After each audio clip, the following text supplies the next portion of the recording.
পক্ষে অনেক আলোচনা চলছে, কেউ কোটা চান, কেউ কোটা চান না, কেউ যৌক্তিক পর্যায়ে কোটা চান। যে যার মতো করে মতামত ব্যক্ত করছে। সেই কোটা নিয়ে আমার আসলে খুব একটা মাথা ব্যথা এই মুহূর্তে নেই। আমি একটু বাংলাদেশের ক্রিকেটের দিকে দৃষ্টি ফেরাতে চাই। কোটা নিয়ে যে আন্দোলন চলছে, কোটা নিয়ে যে আলোচনা চলছে, কোটা মিন্স হচ্ছে একটা স্পেশাল অথরিটি বা একটা প্রিভিলেজ আমরা বলতে পারি, এবং যেই প্রিভিলেজের কারণে অন্য সবার থেকে কম্পিটিশনে এগিয়ে পিছিয়ে থাকা না, ওই পার্টিকুলার যে রেশিওটা রয়েছে তারা তাদের মধ্যে কম্পিট করে মূল ধারায় মূল স্রোতের সাথে একীভূত হবে। এরকমই একটা ব্যাপার স্যাপার। এটাকে আরো বিশদ বিশ্লেষণ অনেকেই করবেন, তাদের অনেক যুক্তি রয়েছে, সংজ্ঞা রয়েছে, আমি সেগুলোতে যাব না। বাংলাদেশ ন্যাশনাল টিমের কোটা এমন একটা পর্যায়ে চলেছে যেটা আমরা দেখেও দেখি না। আমরা সাংবাদিকরা, আপনারা দর্শকরা, যারা ক্রিকেট বোর্ড পরিচালনা করেন তারা, যারা খেলেন তারা, এবং কারো কোনো কিছু এখানটায় বলা নেই। এবং এই কোটা পদ্ধতির কারণে এমন একটা সিচুয়েশন তৈরি হয়েছে যেখানটায় অনেকের ক্যারিয়ার শেষ হয়ে গেছে, অনেকের ক্যারিয়ার শেষ হয়েও হয় না, এবং অনেকে আসলে কোথায় আছে সেটা কেউ জানে না, তারাও জানে না। একটা এক্সাম্পল দিই। আফগানিস্তানের বিপক্ষে যে বাংলাদেশ ম্যাচটা খেলেছে, সেই ম্যাচে ফ্রম নো হয়ার স্কোয়াডে আমরা দেখেছি সৌম্য সরকারকে। তিনি যে ম্যাচ খেলেছিলেন, মানে ওই ম্যাচ খেলার আগে সর্বশেষ যে ম্যাচটা খেলেছেন সেখানটা তিনি ফ্লপ করেছেন, এবং তার এরকম একটা গুরুত্বপূর্ণ ম্যাচে দলে থাকা, একাদশে থাকার কোনো কারণ নেই। কোচের একটা কোটা আছে চান্ডিকা হাথুরু সিংহে, এবং তিনি আসলে বাংলাদেশ জাতীয় দলের কোটাটা নির্ধারণ করেন, কে থাকবে আর কে থাকবে না। তার কোটায় যারা পড়েন তারা থাকেন, তার কোটার বাইরে যারা তারা থাকেন না। সৌম্য সরকারকে সেই ম্যাচে শুধুমাত্র একাদশে খেলানো হয় নাই, তাকে ব্যাটিংয়ে নামানো হয়েছে তাওহিদ হৃদয়েরও আগে। সৌম্যকে দিয়ে যদি আমি ওপেন করাই সেটা একটা ডিফারেন্ট ডিসকাশন, কিন্তু আমি যদি ওপেন না করাই তাহলে সৌম্যের ব্যাটিং অর্ডারটা 6-7-এর দিকেই যাবে লজিক্যালি, অথবা টপ অর্ডারও যদি খেলাই সেটা নাম্বার 3-তে হইতে পারে। আমি হৃদয় রিয়াদের আগে সৌম্যকে খেলিয়ে দিয়েছি, কারণ কোচের কোটা। ধরুন এবারের পার্টিকুলার যে ওয়ার্ল্ড কাপ, সেই ওয়ার্ল্ড কাপে এমনও আমরা দেখেছি যে একজন পারফর্ম করেও শেষ পর্যন্ত দলভুক্ত হন নাই। একজন ভাইস ক্যাপ্টেন ছিলেন, সেই পার্টিকুলার ভাইস ক্যাপ্টেন থাকার পরেও তিনি কিছুদিন আগে সাকিব আল হাসান বলেছেন ভাইস ক্যাপ্টেন মানে তো অটো চয়েস, তাসকিন ইস্যুতে বলেছেন। মেহেদী হাসান মিরাজ ভাইস ক্যাপ্টেন থাকার পরেও তাকে নিউজিল্যান্ডের বিপক্ষে একটা ম্যাচও খেলানো হয়নি। কোচের যে কোটা রয়েছে, সেই কোটার বাইরের প্লেয়ার হবার কারণে, অপছন্দের প্লেয়ার হবার কারণে তিনি এরপরে যে সিরিজটা সেই দলেই তিনি ডাক পান নাই। অথচ গত 8টা ম্যাচে তিনি যেটা খেলেছেন T20 ইন্টারন্যাশনাল, তার 2টাই তিনি ম্যান অফ দ্য ম্যাচ। ইংল্যান্ডের বিপক্ষেও তার ম্যান অফ দ্য ম্যাচ হওয়ার রেকর্ড রয়েছে। অনেকেই বলবেন মিরপুরের উইকেটে মিরাজ 4 উইকেট পেয়েছে 12 রানে। ভাই, সেন্ট ভিনসেন্টের উইকেট, নিউ ইয়র্কের উইকেট মিরপুরের থেকে কতটুকু ভালো কতটুকু খারাপ নিশ্চয়ই আমার থেকে এই মুহূর্তে আপনারা ভালো জানেন।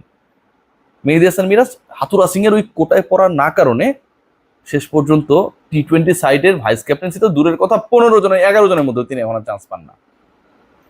কোচের কোটার অবস্থা এমন, ভেবে দেখুন তামিম ইকবালের ক্যারিয়ার কোথায় আমরা জানি না। তিনি আদৌ জাতীয় দলের হয়ে আর কখনো মাঠে নামবেন কিনা সেটা তার ব্যাপার, আমরা ডিবেটে যাচ্ছি না। কিন্তু শুধুমাত্র কোটার প্লেয়ার না হওয়ার কারণে, পছন্দের প্লেয়ার না হবার কারণে এই পার্টিকুলার ক্রিকেটারের ক্যারিয়ারটাকে মোটামুটি খেয়ে দেওয়ার জন্য যা যা করার দরকার চান্ডিকা হাথুরু সিং সেটা করেছেন। সবকিছু বোঝার পরেও, সবকিছু পিওরলি বোঝার পরেও, শতভাগ বোঝার পরেও এই ব্যাপারে কারো কোনো ধরনের কি বলবো চেতনা কাজ করে নাই, কারো কোনো ধরনের সিরিয়াসনেস কাজ করেনি যে কোচ এখানে যা খুশি তা করতে পারেন না, তিনি এখানটা একজন চাকরিজীবীর বাইরে কেউ না। তামিম ইকবালকে রিপ্লেস করার জন্যই জোর করে কোচ তার নতুন কোটা তৈরি করেছিল, এবং সেখানটায় জুনিয়র তামিমকে ঢুকানো হয়েছে। একবার খেয়াল করে দেখুন, পুরো বিশ্বকাপে জুনিয়র তামিম খুব ভালো খেলেছিলেন, খেলেন নাই। টপ অর্ডারে বাজেভাবে ব্যর্থ হবার পর যখন আপনি তাকে সব ম্যাচই খেলাইছেন, এরপরে তাকে আরেকটা ট্যুরে নিয়ে যাওয়া হয়, ওখানটা আবার খেলানো হয় না, কারণ সেখানটা আবার কোটার আরেকজন প্লেয়ার ঢুকে গেছে। এই যে কোটা করা এবং কোটা করে কোটা সিস্টেম একটা অদৃশ্যভাবে ন্যাশনাল টিমে বাস্তবায়নের ক্ষেত্রে হেড কোচের যে অনেকটা স্বৈরাচারী মনোভাব, সেটাকে কেউ কন্ট্রোল করে না। শুধুমাত্র মিরাজকে অফ করার জন্য তানভীরকে দলভুক্ত করার ক্ষেত্রে তিনি তার ব্যালটটা দিয়েছিলেন, একটা ম্যাচও খেলানো হয় নাই। কোচের পছন্দের লিস্টে না থাকার কারণে আপনারা দেখছেন না এলপিএল এ শরীফুল কি দুর্দান্ত বল করছেন, ভারতের বিপক্ষে বা আফগানিস্তানের বিপক্ষে দুই দলের ওপেনিং এ দুজন ব্যাটারি দুজন দুজন চারজন ব্যাটারি রাইট হ্যান্ডেড হবার পরেও বাঁহাতি শরীফুলকে এক ম্যাচের জন্য, বিশ্বকাপে বাংলাদেশ 7টা ম্যাচ খেলেছে, এক ম্যাচের জন্য সুযোগ দেওয়া হয়নি। কি পরিমাণ দুর্ভাগ্য আপনারা ভাবতে পারেন। কোটার হিসাবটা ঠিকঠাকভাবে মেনটেন করা ন্যাশনাল টিমে এবং সেটা বাস্তবায়ন করার ক্ষেত্রে আমার কাছে মনে হয় চন্ডিকা হাথুরু সিং এ একটা অনন্য লেভেলে চলে গেছেন। তার বিরুদ্ধে কেউ আন্দোলন করার নেই, কেউ বলার নেই। এবং আপনি যদি বলার চেষ্টা করেন সেটা এত চমৎকারভাবে এক্সপ্লেইন করা হয় পরবর্তীতে অ্যাসিফ যে আপনি রং। বাংলাদেশ ক্রিকেটের সবচেয়ে বড় আমার কাছে যেটা মনে হয় প্রবলেমেটিক জায়গা যেটা হেড কোচের কোটা, এবং এই কোটাটা হচ্ছে দুই ভাগে বিভক্ত। প্রথমত তার নিজস্ব কোটা, সেখানটায় তার প্লেয়াররা খেলবেন। দ্বিতীয়ত যেটা তার পছন্দের বাইরে যারা রয়েছেন তাদের ক্যারিয়ারটাকে কিভাবে সাইজ করে দিবেন সেটা তিনি খুব ভালো জানেন। আফিফ হোসেন ধ্রুবর কথা আমরা বলতে পারি, আমরা পারভেজ ইমনের কথা বলতে পারি।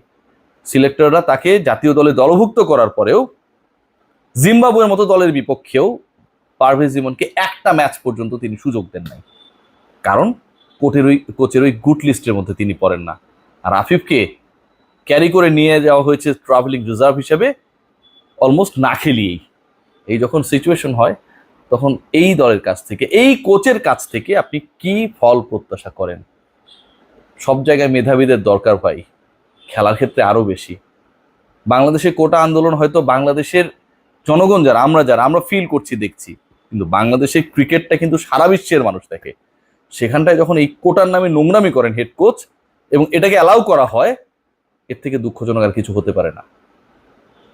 মেধাবীদের, রিয়েল ট্যালেন্টেড ক্রিকেটারদের, দক্ষ ক্রিকেটারদের যারা ক্যাপাবল, তাদেরকে প্রমোট করা হোক। সবাই ভালো।